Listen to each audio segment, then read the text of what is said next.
Up and at 'em on a Monday morning, everybody. Glad to have you here on Morning After. I'm Jenny Anchondo.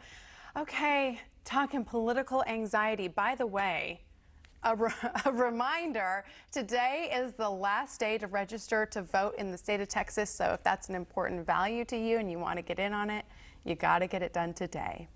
Now we address the issue of political anxiety. Is all of this creating some issues among you and your friends and your family? Well, we brought in Lee Richardson, who is the clinical director and founder of the Brain Performance Center. Good morning, Lee.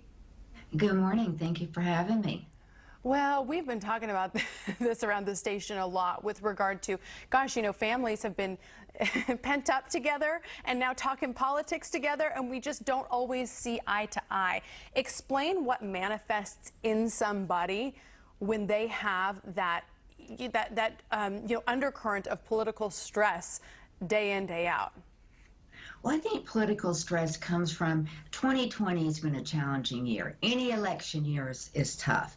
But 2020, there's a lot of fear, there's a lot more uncertainty, and people are reacting to that.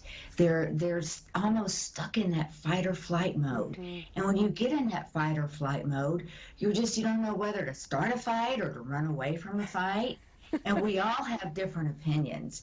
And, you know, so many times when people get anxious, they'll say, oh my gosh, I can't breathe, or my chest is so heavy, because it does affect us physically as much as mentally.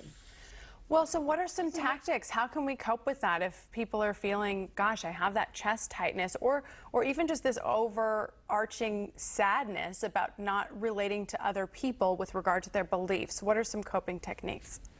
I think we have to focus on what we can control and focus on the positive events that are going on in today's world. I think that most people feel like they cannot control politics, and that makes them feel more frustrated. So focus on what you can control. Look for the positive. Research shows we have 3 times more positive events than we do negative events. But what are we paying attention to? We're paying attention to the negative. Mm-hmm. Yeah.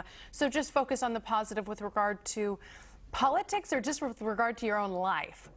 Just focus on your own life. What is important to you, your friends, your families, where you can add value. What do you do, Lee, if you're at a Thanksgiving dinner and politics come up and you don't agree with the other people at the table? I leave the room.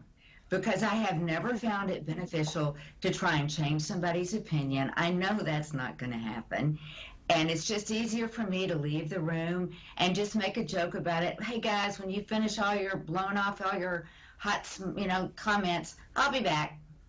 So you kind of leave it fun and friendly and make a joke of it and then come back.